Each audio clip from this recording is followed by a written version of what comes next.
சம்பந்தமாக வருகை புரிந்திருக்கும் புத்தமலை வட்டார உணவு வியாபாரிகள் அனைவருக்கும் உணவு பாதுகாப்புத்துறையின் சார்பாக காலை வணக்கத்தை தெரிவித்துக் கொள்கிறேன். உணவு பாதுகாப்பு அப்படின்ற பார்த்தீங்கன்னா இன்னைக்கு ரொம்ப ஒரு முக்கியத்துவம் வாய்ந்த ஒரு பொருளாக பேசப்பட்டு வருகிறது. என்னன்னு கேட்டிங்கன்னா, இன்னைக்கு உணவு பாதுகாப்பு ஃபுட் சேஃப்டி சம்பந்தமாக அன்றாடம் நீங்கள் பேப்பர் நிகழ்வாக இருக்கட்டும், சோசியல் மீடியாவாக இருக்கட்டும், அங்கே குறை இங்கே குறை, அதிகாரிகள் அதை பிடிச்சாங்க இதை பிடிச்சாங்க, பல்வேறு விதமான விஷயங்கள் மக்கள் மத்தியில் பேசப்பட்டு வருகிறது. குறிப்பாக பார்த்தீங்கன்னா, தேதி குறிப்பிடாத உணவுப் பொருட்களால் என்ன பாதிப்பு, ப்ளஸ்ஸு போதை வஸ்துக்களை பயன்படுத்துறதுனால கடைகள் அடைப்பு, இப்படி பல்வேறு விதமான விஷயங்கள் உணவு பாதுகாப்புத்துறையில் ஒரு பெரும் பிரச்சனையாகவும், அதை மாற்றி அமைக்கிறதுக்கு எவ்வாறு பொதுமக்கள் வியாபாரிகள் எவ்வாறு செயல்படணும், அந்த விழிப்புணர்வு எதற்காக கொடுக்குறோம், அந்த உணவு பாதுகாப்பு சட்டத்தில் என்ன விதிகள் சொல்லியிருக்கிறது என்பதை நம்ம ஒரு மேலோட்டமாக அந்த விஷயத்தை தெரிஞ்சுக்கிறோம். தெரிஞ்சாதான் நீங்கள் செய்யக்கூடிய உணவு பாதுகாப்பு தொழிலை மென்மேலும் சிறப்படைவதற்கும், அதில் இருக்கும் குறைகளை நிவர்த்தி செய்வதற்கும், அபராதங்கள் மற்றும் நடவடிக்கையிலிருந்து நம்மை காத்துக்கொள்வதற்கும் ஒரு சிறிய சிறிய விஷயங்களை நம்ம ஷேர் பண்ணுறதை நீங்கள் உள்வாங்கி அதை நீங்கள் முழுமையாக செயல்படுத்துவதற்கு இந்த பயிற்சி முகாம் மிகவும் முக்கியமானதாக இருக்கும். அதே மாதிரி பார்த்தீங்கன்னா, உணவு பாதுகாப்புத்துறை ஆரம்பிக்கப்பட்டு கடந்த 2011 இந்த துறை ஆரம்பித்து இன்னைக்கு சிறப்பாக செயல்பட்டு வருகிறது. காரணம் என்னன்னு கேட்டிங்கன்னா, இது மக்கள் நலன் சார்ந்த துறை.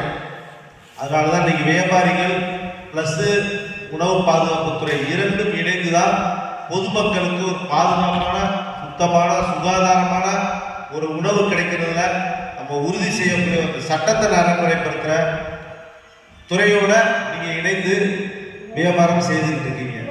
புரிஞ்சுக்கிட்டீங்களா? அதனால் உணவு பாதுகாப்புத்துறை அப்படின்னு பார்த்தீங்கன்னா, ஒவ்வொரு வட்டாரத்திற்கும் ஒரு அதிகாரி இருக்காங்க. அதே சம்பந்தமாக மற்ற துறையில் மாவட்டத்துக்கு ஒரு அதிகாரி இருப்பாங்க. 2 பேர் தான். ஒரு வட்டாரத்துக்கு ஒரு அதிகாரி இருப்பாங்க, ஒரு தாலுகா லெவலில், ப்ளஸ் மாவட்டத்துக்கு ஒரு மாவட்ட அதிகாரி. இதுதான் இதில் இருக்க ஸ்ட்ரக்சர். இல்லை எங்களுக்கு உதவியானோ மற்ற எந்த ஒரு ஸ்ட்ரக்சருமே இந்த டிபார்ட்மெண்ட்லேருந்து இன்னும் கிரியேட் பண்ணலை. முதல்ல அதை நீங்கள் தெரிஞ்சுக்கங்க.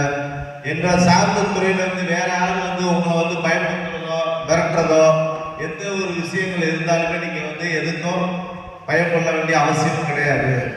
உங்களுக்கு பாதுகாப்பாக இருக்கிற உங்களுடைய சங்கத்தில் இணையாதவர்களை இணைஞ்சு இந்த துறையினுடைய நோக்கத்தையும் அந்த பணிகளையும் நம்ம எவ்வாறு தொழில் செய்வதற்கு ஹெல்ப்பாக உதவியாக இருக்கும் என்பதை புரிந்து கொண்டு நம்ம அந்த பிஸ்னஸை நம்ம நடத்தணும்.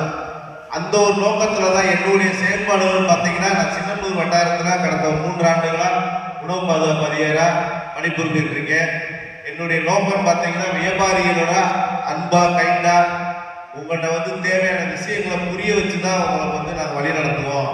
உங்களை பயன்படுத்துவதற்கோ சட்டத்தில் இருக்க அதிகாரத்தை பயன்படுத்துறதுக்கு எந்த ஒரு தவறான வழிக்கும் உங்களை கொண்டு செல்ல மாட்டோம். புரிஞ்சுக்கிட்டீங்களா?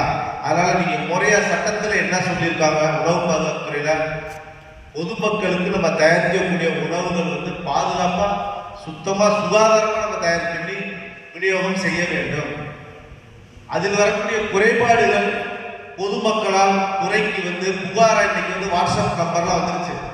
இப்போ ஒருத்தர் கடைக்கு வர்றாரு, சாப்பிட்றாரு, ஒரு பிரச்சனைன்னு சொல்லும்போது அவரிடத்துல நீங்கள் ஒரு கனிவாக பேசி அந்த பிரச்சனையை சால்வ் பண்ணாட்டி அவர் உங்களுடைய நிறுவனத்தின் மீது உங்கள் மீது புகாராக தெரிவிப்பார். அது அவருடைய உரிமை. அதை நம்ம யாரும் தடுக்க முடியாது. ஒரு இடத்தில் சாப்பிட்றாரு, ஒரு பிரச்சனை இருக்குன்றப்ப அதை துறைக்கு சம்பந்தப்பட்ட துறைக்கு தெரியப்படுத்துறாங்க. இப்போ எங்கே பார்த்தாலுமே வாட்ஸ்அப் புகார் என்று வந்துருச்சு. அதனால் நம்ம ரொம்ப கவனமாக அவங்களோட நம்ம வரக்கூடிய கஸ்டமர்களை ஒரு இன்முகத்தோடு உபசரித்து அவங்களுக்கு குறைகள் எது சொன்னாலுமே அதை மாற்றி அமைக்க உடனே மாற்றி அமைச்சு ஒரு தகுந்த ஒரு பாதுகாப்பான பொருளை கொடுத்தாதான் உங்களுக்கு வியாபாரங்கள் இன்னும் மென்மேலும் சிறப்பாக மேம்படும். ப்ளஸ் உங்களுக்கு நிறுவனத்தின் மீது தவறான ஒரு செயல்பாடுகள் எதுவும் வெளியில் வராது. அதை நம்ம புரிஞ்சுக்கங்க. அதே மாதிரி பார்த்தீங்கன்னா, உணவு பாதுகாப்புத்துறை சொல்லக்கூடிய விஷயங்கள் முதன்மையானது பார்த்தீங்கன்னா, உணவு பாதுகாப்புத்துறை லைசன்ஸ் அல்லது பதிவு சான்றிதழ் 2 தான் இருக்கிறது. பதிவு சான்றிதழ் என்பது வருடத்திற்கு 100 ரூபாய் மட்டும்தான். ஒரு வருடத்திற்கு நீங்க செய்யக்கூடிய தொழிலுக்கு 100 ரூபாய் பதிவு கட்டணம், அரசுக்கு செலுத்தக்கூடிய கட்டணம். அது ஒரு வருடம் மட்டுமே அந்த பதிவு சாட்டு செல்லுபடியாகும். நீங்க 5 ஆண்டு வரைக்கும் போட்டுக்கலாம். வருடத்துக்கு 100 ரூபாய், 5 வருஷம் 500 ரூபாய். இது எங்க போய் பதிவு பண்ணணும்? அதே மாதிரி பார்த்தீங்கன்னா பெரிய நிறுவனங்கள் ஓரளவுக்கு நாளைக்கு 2000 3000 டேர்ன் ஓவர் ஆகிற கடைகள் வந்து வருடத்திற்கு 2000 ரூபாய். அது வந்து உரிமம். அது 2000 ரூபாய் எடுத்து தான் பதிவு சான்றிதழ் ப்ளஸ் உரிமம் எடுத்து தான் அந்த உணவு தொழிலை வந்து நீங்கள் நடத்தணும். அப்படிதான் சட்டத்தில் சொல்லியிருக்கு. அதனால முதன்மை நீங்கள் தெரிஞ்சுக்கிறது, ஒரு தொழில் பண்ணுவதற்கு இதுக்கு முன்னாடி நீங்கள் எடுத்திருந்தாலும் அதை ரெனியூ பண்ணாமல் இருந்தாலும் தற்பொழுது வந்து இப்போ சொல்லக்கூடிய விஷயத்தை கேட்டுட்டு இதுக்காக ஒரு அதிகாரி வருவார், அவர்கிட்ட நம்ம காசை கொடுத்து ஆன்லைனில் போட்டுக்கலாம், அவர் கொண்டு வரும்போது நம்ம டிஸ்பிளே பண்ணிக்கலாம், அந்த வாங்கக்கூடிய சர்டிஃபிகேட்டை வீட்டில் வச்சுக்கலாம் அப்படின்றது மட்டும் நினைக்காமல் நீங்கள் வாங்கக்கூடிய சர்டிஃபிகேட்டை வந்து உங்கள் கடை நடத்தக்கூடிய இடத்தில பொதுமக்கள் பார்வைக்கு அதை வந்து விசிபிளாக வைக்கணும். என்ன காரணம்? நம்ம செய்கிற தொழிலுக்கு ஒரு அங்கீகார சான்றை வந்து பொதுமக்கள் பார்வைக்கு வைக்கணும். இல்லைன்னா மக்கள் என்ன சொல்லுவாங்க, இவன் எந்த ஒரு லைசன்ஸுமே வாங்கல, இவன் இந்த மாதிரி கடை நடத்துறான் அப்படின்ற ஒரு குறைகளாகவும் நம்ம மேல ஒரு காழ்ப்புணர்ச்சியில் சொல்றதுக்கு வாய்ப்பு இருக்கும். அதை நம்ம மாற்றி அமைக்கணும். அதனால நீங்க முதல்ல செய்ய வேண்டியது, இந்த பதிவு சான்றிதழ் வந்து இ சேவை மையத்தில் போய் உங்களுடைய போட்ட ஆதார் கொடுத்து நீங்க என்ன பெட்டி கடையா இருக்கட்டும், பலசர கடையா இருக்கட்டும், ஹோட்டலா இருக்கட்டும், டீ கடையா இருக்கட்டும், அரசாங்கத்தினுடைய டாஸ்மாகா இருக்கட்டும், ரேஷன் கடையா இருக்கட்டும், அனைத்துமே வந்து உணவு பாதுகாப்புத்துறையினுடைய பதிவு மற்றும் உரிமம் பெற்றுதான் நடத்த வேண்டும். அதில் நீங்க முறையா அதை ஃபாலோ பண்ணிக்கணும். என்ன காரணம்? முதல்ல வந்து நீங்க வந்து உங்களுடைய கடைக்கு பதிவு சான்றிதழை வாங்கி டிஸ்பிளே பண்ணி வைங்க. ஆய்வுக்கு வரும்போது அதிகாரிகள் உங்கள் கடையுடைய லைசன்ஸை கேட்கும் பொழுது நீங்க இல்ல அங்க இருக்கு இங்க இருக்குன்னு சொல்லும் போது அந்த இடத்துடைய அந்த அரசு பணிகளும் பாதிக்கப்படுது. உங்கள் மேல இருக்கக்கூடிய ஒரு நல்ல ஒரு எண்ணங்கள் மாறி, புரிஞ்சுக்கிட்டீங்களா? அதனால நீங்க வந்து கடைகளுக்கு வந்து சங்கத்தை அணுகாலும் சரி, இல்ல நீங்களா பக்கத்துல இருக்க ஆதார் மையத்துல போய் உங்களுடைய போட்ட ஆதாரம் கொடுத்து லைசன்ஸை வந்து நீங்க போட்டு டிஸ்பிளே பண்ணுங்க. இதை போல ஃபாலோ பண்ணிக்கங்க. அதே மாதிரி பார்த்தீங்கன்னா இரண்டாவது வந்து உங்க கடையில வாங்கக்கூடிய பொருட்கள் வந்து தேதி லேபிள் செய்யப்பட்ட பொருட்கள் வந்து காலாவதி தேதி, தயாரிப்பு தேதி இருக்கா அப்படின்றத பார்த்து நீங்க வாங்கி தான் அதை பயன்படுத்தணும். தேதி முடிஞ்ச உணவுப் பொருளை வாங்கி அதை தயாரித்து அதன் மூலியமா ஏதாவது பொதுமக்களுக்கு பாதிப்பு ஏற்பட்டா அதுக்கு ஒரு முழுமையான பொறுப்பு அந்த வியாபாரியை சேரும். அதே மாதிரி நீங்க எங்க இருந்து தயாரிக்கிறாங்களோ அவங்களோட பில்லு இல்லைன்னா உங்களை தான் அதனுடைய பொறுப்பாயிடும். அதனால நீங்க வந்து முதல்ல வந்து லேபிளிங்கில் வந்து உணவு பாதுகாப்பு சட்டப்படி அந்த லேபிளில் தயாரிப்பு தேதி காலாவதி தேதி உள்ள உணவுப் பொருளை நீங்க பயன்படுத்த வேண்டும். நீங்க செய்யக்கூடிய அந்த உணவு சார்ந்த தொழில வந்து இடத்த சுத்தமா சுகாதார முறைப்படி பயன்படுத்த வேண்டும். தலைக்கு கேப்பு போடுறது, கைக்கு கிளவுஸ் போடுறதுலாம் வந்து நம்ம அந்த உணவுப் பொருள்ல வந்து ஏதாவது ஒரு இடர்பாடுகள் ஏற்பட்டக்கூடாது. நம்ம சுத்தம் சுகாதாரம் இது இருந்தால் மட்டும்தான் நம்ம எதையுமே நம்ம நீண்ட ஆய்வாக வாழ முடியும். அதுக்கு நம்ம முக்கியத்துவம் கொடுக்கணும். உணவுத் தொழில் வந்து அதை பேஸ் பண்ணி தான் இருக்கு, புரிஞ்சுக்கிட்டீங்களா? அதனால அந்த உணவு பாதுகாப்பு சான்றிதழ் வாங்கியிருந்தேன், சுத்தமா சுகாதார முறைப்படி பண்ணணும். அதே மாதிரி சார் சொன்னாங்க, நீங்க கடையில் அபராதம் விதிக்கிறதுக்கு 3 வகைகள் தான் இருக்கு. நீங்க எப்படிதான் வச்சாலும் முறைகள் கண்டுபிடிச்சிருவோம். ஃபர்ஸ்ட் பாயிண்ட் பார்த்தீங்கன்னா, நீங்க நியூஸ் பேப்பர்ல வச்சு கொடுக்கறத முற்றிலும் தவிர்க்க வேண்டும். அந்த பிரிண்டட் எழுத்துள்ள பேப்பரை வந்து சூடான வலை பச்சிகள் அதை கொடுக்கும் பொழுது அந்த மை எழுத்துக்கள் உடம்புக்குள்ள போய் கேன்சர் உருவாக்குறது வாய்ப்பு இருக்கு. உடனே வருமா? வராது. தொடர்ந்து நம்ம அந்த பழக்கத்துல பலம் பண்ணும்போது அதனுடைய இடர்பாடுகள் உடல்ல ஏற்படும். அதை நீங்க தவிர்க்கணும். அதே மாதிரி அரசாங்கம் சொல்லக்கூடிய பிளாஸ்டிக் பயன்பாடுகள் வந்து முற்றிலும் தவிர்க்க வேண்டும். அதுக்கு மாற்று வழி என்ன இருக்கோ நீங்க அதை பயன்படுத்துங்க. இதெல்லாம் வந்து உங்கள்கிட்ட வந்து நாங்கள் நடவடிக்கை எடுத்து உங்களுக்கு அபராதம் விதிக்கக்கூடிய கட்டத்துல போகக்கூடிய சூழ்நிலை. அதனால நீங்க இந்த மாதிரி ஒரு சின்ன சின்ன விஷயங்களை வந்து நீங்க அதை முறையா ஃபாலோ பண்ணணும். அதே மாதிரி கடைகளில் பார்த்தீங்கன்னா நீங்க எங்க பார்த்தாலும் பெரிய பிரச்சனை. இன்னைக்கு தமிழக அரசாங்கம் சொல்லிட்டு இருக்காங்க போதை இல்லாத தமிழகம். அதுலயும் நம்மளுடைய பங்களிப்பு இருக்கணும். என்னன்னு கேட்டீங்கன்னா, நம்ம சமூகத்துல அந்த போதை முற்றிலும் ஒழிக்கப்படும். அதனால நம்ம கடையில இதுக்கு முன்னாடி நீங்க வந்து பான்பராக்கு, கணேஷ், குட்கா, கூலி பக்கத்துல பள்ளிக்கு அருகில பார்த்தீங்கன்னா தெரிஞ்சோ தெரியாமலோ இருப்பீங்க. இன்னைக்கு அந்த விழிப்புணர்வு நீங்க வித்துக்கணும். அதை விற்று அதனால நமக்கு என்ன லாபம் கிடைக்க போகுதுன்றதை நீங்க அதை யோசிக்க வேண்டும். நம்மளுடைய மக்கள், நம் குழந்தைகள், நம் சமுதாயம் அதை நம்ம கெடுதல் நினைக்காத அளவில் அந்த போதை இதை நம்ம முற்றிலும் ஒழிக்கிறதுக்கு உங்களுடைய பங்களிப்பு, ஒத்துழைப்பு ரொம்ப முக்கியம். அதனால நீங்க செய்யக்கூடிய தொழில அந்த போதை தடுப்புகள் இருப்பதை முற்றிலும் தவிர்க்க வேண்டுமாய் அன்புடன் கேட்டுக்கொள்கிறேன். மற்றும் இன்றைக்கு இந்த பயிற்சியினுடைய நோக்கம் பார்த்தீங்கன்னா, நீங்க என்ன செய்யணும் செய்யக்கூடாது, அதுக்காக நீங்க நம்ம அரசாங்கம் என்ன பண்ணிருக்காங்க, இலவசமா அந்த பயிற்சிக்கு நீங்க 2000 3000 கட்டி தான் அந்த பயிற்சி எடுக்கணும். அதை இன்று இலவசமா ஒவ்வொரு வட்டார அளவிலையும் உணவு பாதுகாப்புத்துறையின் சார்பாக பணத்தை கவர்மெண்ட்டுக்கு கொடுத்து இந்த மாதிரி மூலியமா ஒரு ட்ரெயினர் மூலியமா கொடுத்து உங்களுக்கு உணவு பாதுகாப்புத்துறை சட்டத்திட்டங்களை எப்படி நீங்க செயல்படுத்தணும், எப்படி உணவு பொருளை பாதுகாப்பாக கையாளணும், எப்படி விநியோகம் பண்ணணும் அப்படின்ற விஷயங்களை ஒரு சிறப்பான ஒரு பயிற்சி வளர்ந்த வருகை புரிந்திருக்கிறாரு நம்ம சதீஷ். அவர் சொல்லக்கூடிய விஷயங்களை முழுமையா கேட்டு நீங்க அதை உங்களுடைய தொழில அதை கடைபிடிச்சு வருங்காலங்கள் உணவு பாதுகாப்புத்துறைக்கு முழு ஒத்துழைப்பையும் நல்ல ஆதரவையும் இதுக்கு ஏற்பாடு செய்து கொடுத்த நம்ம ஹோட்டல் சங்கம் மற்றும் வர்த்தக சங்கம் கலந்து கொண்டிருக்கிறோம். நம்ம வியாபாரிகள் அனைவருக்கும் உணவு பாதுகாப்புத்துறையின் சார்பாக நன்றி கலந்த வணக்கத்தை தெரிவித்துக் கொள்வது விடைபெறுகிறேன். நன்றி, வணக்கம்.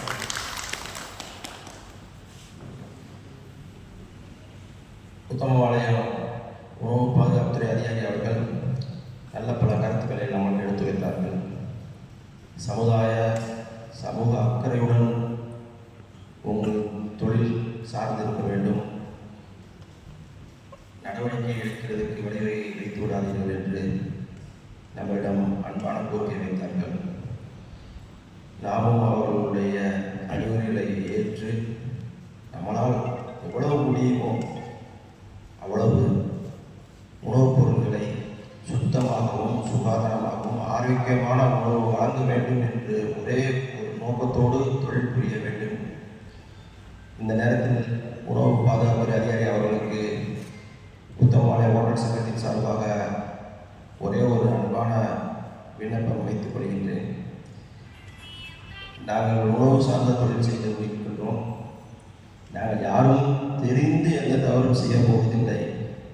எங்களை அறியாமல் சில தவறுகள் ஏதாவது நடந்துவிட்டால் அதை நீங்கள் சுட்டிக்காட்டுங்கள், அதை நாங்கள் சரி செய்து கொள்கின்றோம். நீங்கள் வழிகாட்டுங்கள், நாங்கள் வழிநடக்கின்றோம் என்று உங்களிடம் தெரிவித்துக் கொண்டு எங்களுடைய மூத்த சகோதரனாக உங்களை பாவித்து எங்களுடைய தொழிலுக்கு ஆக்கப்பூர்வமான ஒத்துழைப்பு வழங்க வேண்டும். நாங்களும் உங்களுடைய நடவடிக்கைகளுக்கு ஒத்துழைப்பு வழங்குகின்றோம் என்று இந்த நேரத்தில் தெரிவித்துக் கொள்கின்றேன். அடுத்ததாக உணவு பாதுகாப்புத்துறையினுடைய பயிற்சியாளர் திரு சதீஷ் அவர்கள் உணவு கையாளுதல் சம்பந்தமான பல கருத்துக்களை நம்மிடம் எடுத்து கூறுவார்கள். அதை பின்பற்றி நாம் தொழில் புரிய வேண்டும் என்று கேட்டுக்கொள்கின்றேன்.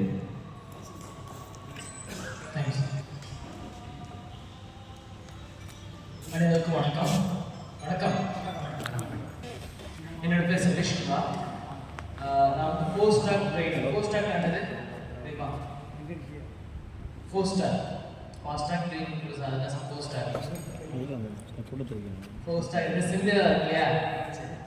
Post talk food safety training and certification, உணவு பாதுகாப்பு பயிற்சி மற்றும் சான்றிதழ் சொல்லலாம். சரிங்களா? ஃபர்ஸ்ட் நம்ம இன்னைக்கு நிறைய சந்தேகங்கள் இருக்கும். நம்ம இன்ட்ராக்ட் பண்ணி பேசலாம், ஒன்றும் பிரச்சனை இல்லை. ஒன்றுமே கம்யூனிகேஷன் இருக்காது, நீங்களும் பேசலாம், தப்பு இல்லை. சரிங்களா? இந்த ட்ரைனிங்கை பொறுத்தவரையும் நமக்கு சில சந்தேகம் இருக்கும். எதுக்கு இந்த ட்ரைனிங்? திடீர்னு ஏன் இந்த ட்ரைனிங் கண்டக்ட் பண்ணுறாங்க? இப்போ இந்த ட்ரைனிங் நம்ம அட்டெண்ட் பண்ணுறதுனால நமக்கு என்ன யூஸ்ஃபுல்? நமக்கு தேவையா? தேவை பார்த்தலாமா? சரி. ஃபர்ஸ்ட் ஆஃப் ஆல் இந்த ட்ரைனிங் நடக்கிறதுக்கு காரணமாக இருந்த இந்த மாவட்ட நியமன அதிகாரி மற்றும் இந்த பிளாக்கோட சேஃப்டி ஆஃபீஸருக்கும் சுரேஷ் கண்ணா சாருக்கும் மற்றும் சங்கத்து உறுப்பினருக்கும் சங்கத்து நிர்வாகிகளுக்கும் என்னோட நன்றியை தெரிவித்துக் கொள்கிறேன். இந்த ட்ரைனிங் ஃபர்ஸ்ட் என்ன நியூஸை கேள்விப்படுறீங்க? ஃபுட் சம்பந்தமாக என்ன நியூஸ் கேள்விப்படுறீங்க? செய்தி பார்ப்பீங்களா? ரீசெண்டாக என்ன நியூஸ் வந்துச்சு? அதாவது ஃபுட் ரிலேட்டடா உங்களுக்கு இருக்கா? சரி, இது இப்போ வந்து ஆரம்பமா லட்டு என்ன இருந்துச்சு? லட்டு இல்லையா? அதில் ஃபேட் வந்து கலந்து கலப்படம் யார் கண்டுபிடிச்சது? ஃபுட் சேஃப்டி என்ன பண்ணாங்க, கண்டுபிடிச்சி அதை கணக்கு சரிங்களா கொண்டு வந்தோம். சப்போஸ் ஃபுட் சேஃப்டி டிபார்ட்மெண்ட் இல்லைன்னா நான் சாப்பிட்டே இருக்கேன்னா அது நல்ல டேஸ்டான லட்டு, சும்மா வெஜ் லட்டா நான்வெஜ் லட்டா அந்த மாதிரி இருக்கும் இல்லையா? அந்த லட்டு வந்து கண்டுபிடிச்சி ஃபுட் சேஃப்டி டிபார்ட்மெண்ட் வந்து இருந்தால் தான் நிறைய கலப்படங்களை நிறைய பிரச்சனைகளை வந்து வெளியே கொண்டு வரணும் சரிங்களா? அந்த மாதிரி நிறைய விஷயங்கள். அது மட்டும் இல்லாமல் வேற முட்டை, என்ன முட்டை? அவ்வளோ முட்டையா? சத்துணவு முட்டை என்னாச்சு செய்தி பார்த்தீங்களா? துறையூரில் சத்துணவு முட்டை என்ன பண்ணாங்க, ஓட்டக்கல்ல விற்பனை செஞ்சிருக்காங்க. தப்பு இல்லையா? தப்பு சரிங்களா? என்ன பண்ணாங்க, அந்த கடையும் இழுத்து மூட்டாங்க, அந்த விற்பனை செஞ்ச நபரையும் சஸ்பெண்ட் பண்ணாங்க. அதுக்கு வேணும் பஞ்சு மிட்டாய். என்ன சார்? கலர்ஸ் வந்து சாயங்கள் வந்து விஷ பாய்சன் ஆகிய சாயங்கள் சரி, அதுவே என்ன பாய்சன் மாறதுக்கு விஷத்தன்மை உள்ள சாயங்களை வந்து ஆட் பண்ணியிருக்காங்க. ஐஸ்கிரீம் தான் சார். ஹைதராபாத்தில் ஒரு ஐஸ்கிரீமில் என்ன கலந்துருக்கா தெரியுமா? ஐஸ்கிரீம் யார் சார் விரும்பி சாப்பிடுவா? குழந்தை. அதில் என்ன கலந்து தெரியுமா? விஸ்கி, ஒரு போதை பொருட்கள் கலந்துருக்காங்க. அதுவும் அவ்வளோதான் கேட்டீங்கன்னா இல்லை நிறைய விஷயங்கள். இது சிவகங்கை காளையா கோயிலில் கர்ப்பிணி பெண் சாப்பிட்ட பிரியாணியில் கரப்பாம்பூச்சி சரிங்களா? அந்த மாதிரி நிறைய இஷ்யூஸ் வருது இல்லையா? சரி, இப்போ என்ன கேள்வி அப்படின்னா, இந்த மாதிரி இஷ்யூ வருது இல்லையா சார்? இந்த பிரச்சனை வருது, நமக்கு தெரியுது செய்யுதுன்னு சொல்கிறாங்க. அங்கே ஈரோடில் கேர்ள்ஸ் நர்சிங் படித்த காலேஜில் வந்து கேன்டீனில் ஃபுட் பாய்சன். சரி, இத்தனை விஷயம் வருது இல்லையா சார்? இது ஏன் இப்போ முடியாது, இதுக்கு முன்னாடி வருது சார்? இப்போ தான் தெரியுது. ஏன் இப்போ அடிக்கடி வருது? அப்போ முன்னாடி நடக்கலையா? இப்போ தான் நடக்குதா? தெரியப்படுத்தாங்க. எப்படி சேஃப்டி ஒன்று, இன்னும் ஊடகமும் ஊடகம் மூலயமா என்ன பண்ணுறாங்க, ஃபுட் சேஃப்டி ஆஃபீஸர் வந்து தெரியப்படுத்துறாங்க இல்லையா? அப்போ அவங்க ஆக்ஷன் எடுக்கும். ஃபுட் சேஃப்டி ஆஃபீஸர் ஆக்ஷன் கண்டிப்பாக எடுப்பாங்க. ஊடகம் மூலயமா அதிகமாக தெரியப்படுத்துறாங்க சரிங்களா? அப்படி தெரியப்படுத்தும் போது நமக்கும் பிரச்சனை வரலாம் செய்யும். அப்போ நம்ம என்ன பண்ணணும், கொஞ்சம் ஜாக்கிரதையாக இருக்கணும் சரிங்களா? அப்படி இல்லாத பட்சத்துக்கு நம்ம கடையும் ஒரு நியூஸில் வர்றதுக்கு வாய்ப்பு அதிகமாக இருக்கும். அப்போ நம்ம ஜாக்கிரதை என்ன செய்யணும், என்ன சேவ் பண்ணுறது அப்படியே நம்ம தெரிஞ்சுக்கணும். இந்த விஷயம் நான் செய்யறதுக்கு என்ன சார் காரணம், இந்த விஷயம் நடக்கிறதுக்கு என்ன காரணம்? அழைச்சி வேற அவ்வளோதான்.